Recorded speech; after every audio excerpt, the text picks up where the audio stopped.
بسم الله الرحمن الرحيم الحمد لله رب العالمين والصلاة والسلام على سيدنا ونبينا ومولانا أبي القاسم محمد اللهم صل على محمد وآل محمد وعلى أهل بيته الطيبين الطاهرين أما بعد. Dear brothers and sisters, continuing from where we left yesterday, we were talking about the rights of ourselves upon ourselves. And we spoke that the most important person for us in this world should be first ourselves. We need to first take care of ourselves in order to take care of those around us.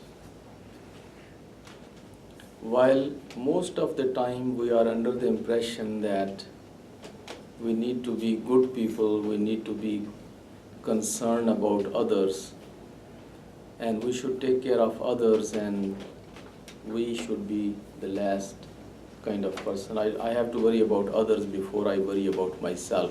That is good. That is in other areas. For example, in materialistic areas, in financial areas, maybe when you are standing in line for taking the food, so at that time look around and maybe asking someone else to move forward, particularly alaikum salam, particularly if there is some elder individual or there is a child, there is somebody that you think that you should offer that respect, so you can ask that person to give your place, say please you move forward. So you are concerned about others more than about yourself. Alaikum salam wa rahmatullah. While you are standing in the row for praying and you see that there is somebody who is senior than you in age or in taqwa, and he is standing in the second row, you are in the first row, so you can ask him to take your place and stand in the first row, and you can go in the second. So that is all appreciated. And there are times and there are areas where we should put others first, and then we should kind of stand behind. We can take it later. I can take little. So let me prefer others on myself. But when it comes to building ourselves and training ourselves and learning taqwa and piety and knowledge which makes us closer to Allah subhanahu wa ta'ala, this is the area where I'm not supposed to prefer anybody else over myself. So here I have to make full effort to move forward and take my share first and then worry about somebody else. For good reasons again, it's not for selfish reason, it has some logical reasons as we discussed yesterday.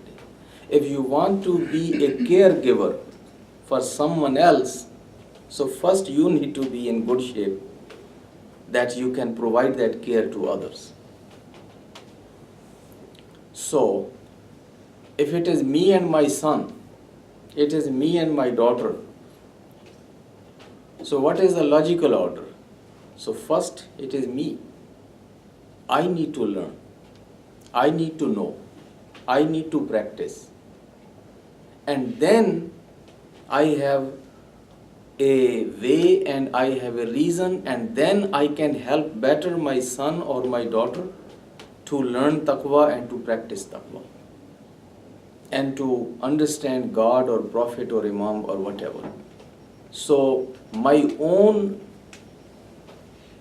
improvement is more important. My own this development, self-development is more important than me abandoning myself and not caring about myself and totally focusing on my son or daughter. It will not work. Sooner or later, my son or daughter will look at me, because he will not only listen to me, but most of the time he will look at me. And he will find deficiencies and weaknesses in me, and slowly, slowly, he will also take my way. And he will not take most of it, what I am trying to pass it on to him. But if I can learn, and if I can practice, and if I can evolve into an inspirational figure, I will have more influence on him, and I will be a role model for him. My du'as for him will be accepted by Allah subhanahu wa ta'ala, because now I'm closer to Allah subhanahu wa ta'ala. And many times really our tricks don't work. It's a du'a which we are going to ask Allah subhanahu wa ta'ala to guide him or to guide her. Otherwise, every father and every mother would make their son and their daughter Jibreel and Mikail. But it doesn't work like that. So no matter how hard we try, it is at the end of day, Muqallibul Quloob is Allah subhanahu wa ta'ala. He is the one who is Muqallibul Quloob, who changes the hearts, who opens the hearts. So, if I am someone who has attained some success and has sought the nearness of Allah subhanahu wa ta'ala and enjoys some nearness with Allah subhanahu wa ta'ala and some closeness, it will help my son, it will help my daughter, it will help my wife, it will help my whole family. And then I am able to rescue them, and I am able to bring them on board. And that is a logical order. But most of us, again, you raise your hand if I am going off the point, but most of the time our community psyche is that let me first put my wife there or my husband there and my children there and rescue them and save them and protect them and send them in heaven. I can make it later, so I will be the last person to enter in heaven. That's not the case. So most of the time that is the strategy. And that is not the Islamic strategy. Islamic strategy is that I need to be the first one and then bringing them with me in heaven.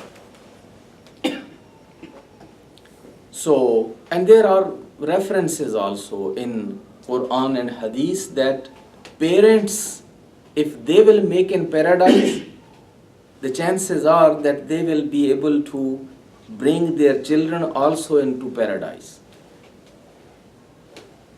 because of their dua, because of their shafa'at.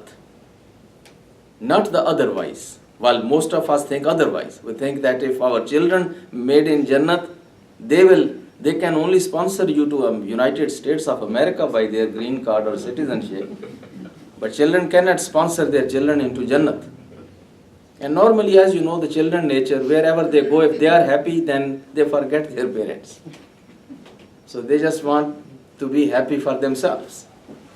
So very few children will bother to really remember their parents and will sponsor them or will bring them in. But this is a father and mother who cannot forget their children. It's two totally different natures. The parents will not be happy even in Jannat until they have all of their children in Jannat. And it is not going to be the otherwise. So the logical order is that parents first need to make full effort. We ourselves need to learn, practice, evolve, improve, and reach to those high positions, and then lead by example. our influence will increase, Allah will bless our efforts, Allah will answer our du'as, and then we will be able to help and rescue our children and our families also. And that is the way of Anbiya, and that is the way of A'imma, and that is the way of our great ulama and our fuqaha and our urafa. So they will do it for themselves, and then they will bring everybody along. So that is why the most important person to work with is myself to begin with. While we go in community, when we go to the centers, people will say, Maulana, our time is gone. Don't worry about us. Just fix our children. Take care of our children. We want to see them, Jibreel and as Mikael. But my brothers and sisters, that doesn't work. That's illogical. That is not logical.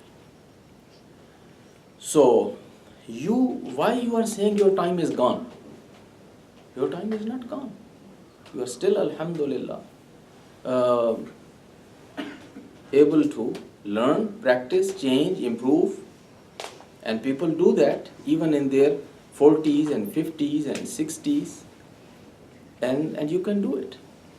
So that is the point which I'm trying to emphasize and emphasizing more and more and more, because this is our psyche, this is our culture, this is our habit, this is our tradition, that we think I am okay or I can do it later sometime, but I should focus everything for my children. I need to make the environment, I need to become role model, I need to become inspiration. And then things will work, and children will also follow, and children will go with us. So, conclusion is, I need to work on myself and improve myself. And we said when it comes to self, our self is made of two things: body and our soul, spirit, whatever you call it, nafs. These are different aspects, but basically we are made out of these two things.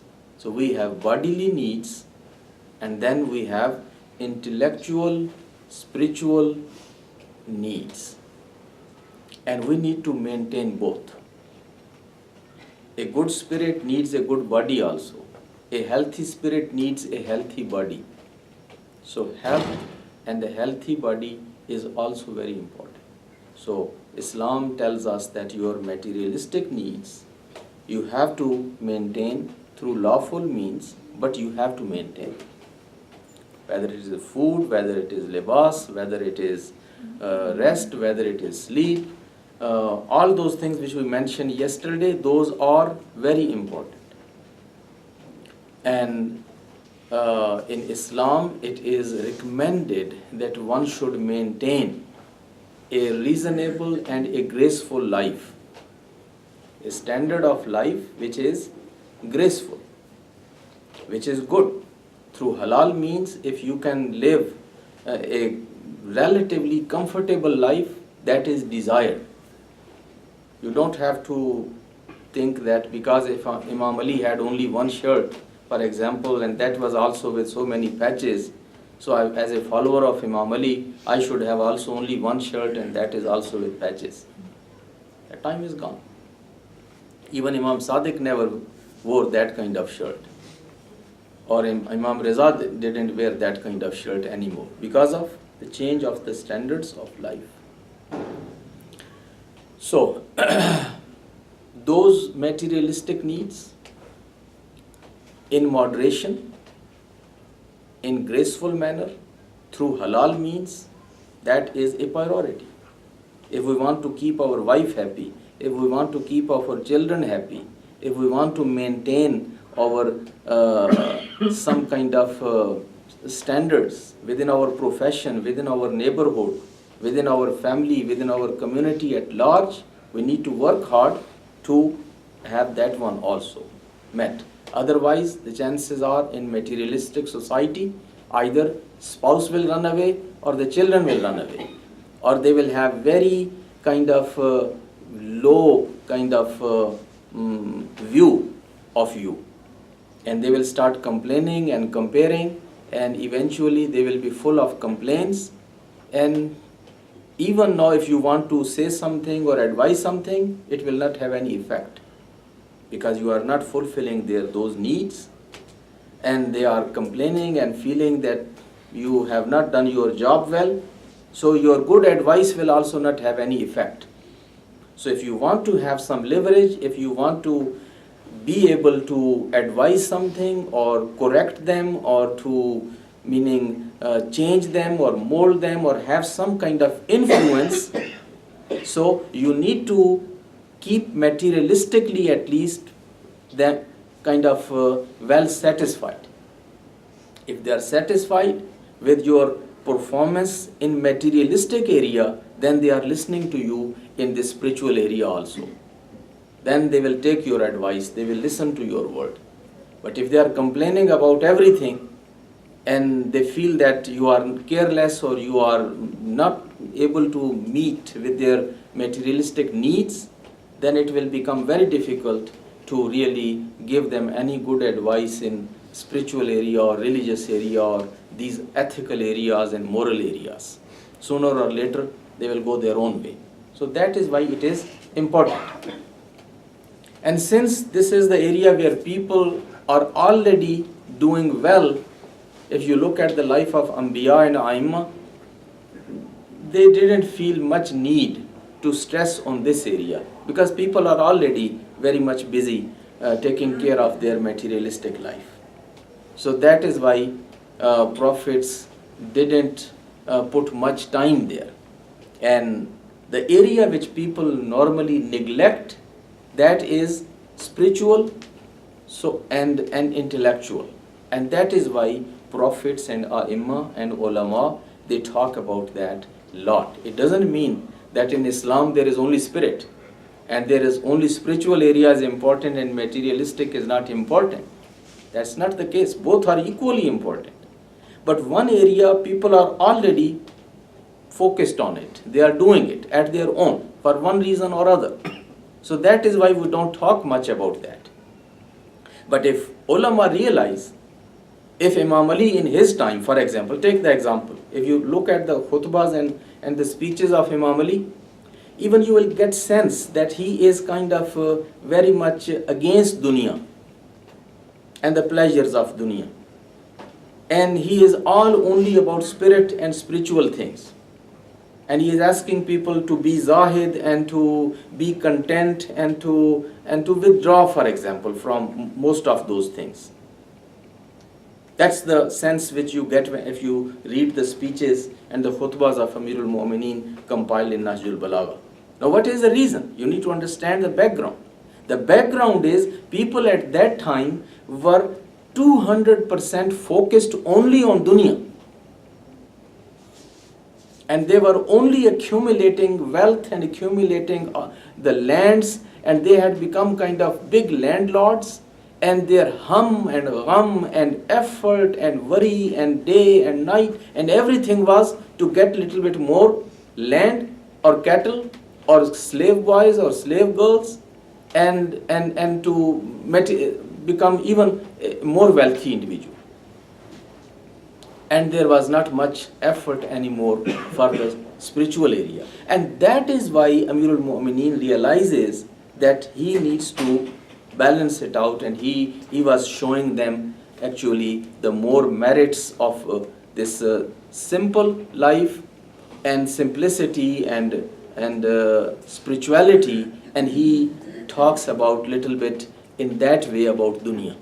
But opposite to that, if Imam Ali, even same Imam Ali, if he would see everybody becoming monk and sitting in the masjid and doing nothing and only tasbih and only sajda and only ziyarat and only hajj and only prayer and only just this, and nobody would get out, the same Imam Ali would do totally the opposite.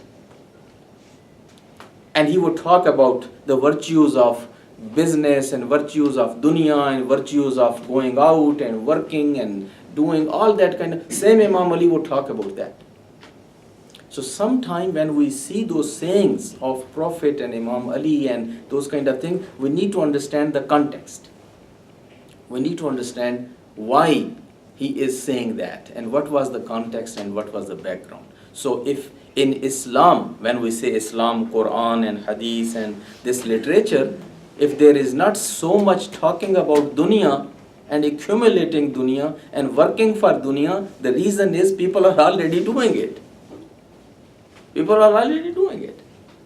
But when it comes to the next world, the hereafter, the akhirat, and the spirituality, that is the area which is neglected. And that is why Allah and the Rasul and Imam and everybody is talking about it. But unfortunately, many people will conclude that deen is only about akhirat and deen doesn't have anything for dunya. Well, that's not the case. Rabbana atina fid dunya hasana wa fil akhirati hasana wa qina azabannar. That is the true spirit of deen. Can you recite one salawat?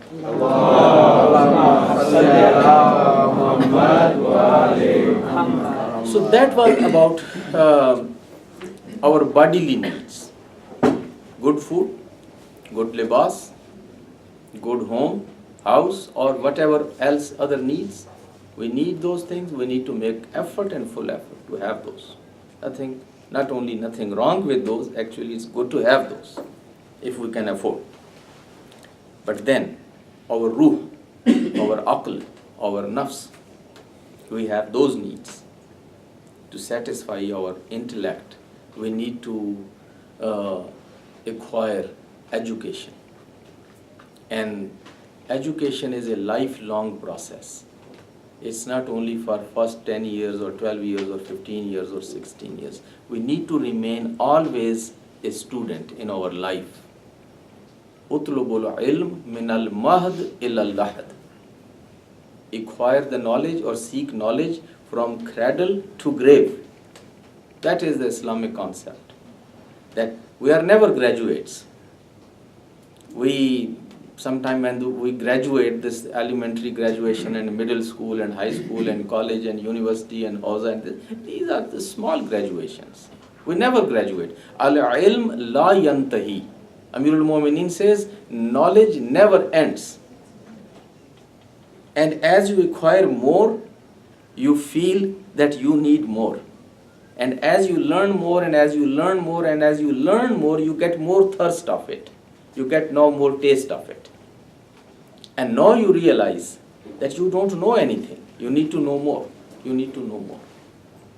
So, and what happens when we learn, when we know, as we discover new things, it satisfies our intellect. It satisfies our spirit, our inner, our soul. We enrich our soul. So that is the job of knowledge. And then we spoke about service. Service gives a pleasure to our soul and our spirit. Whenever we are able to help someone, when you feed a hungry, when you can really go and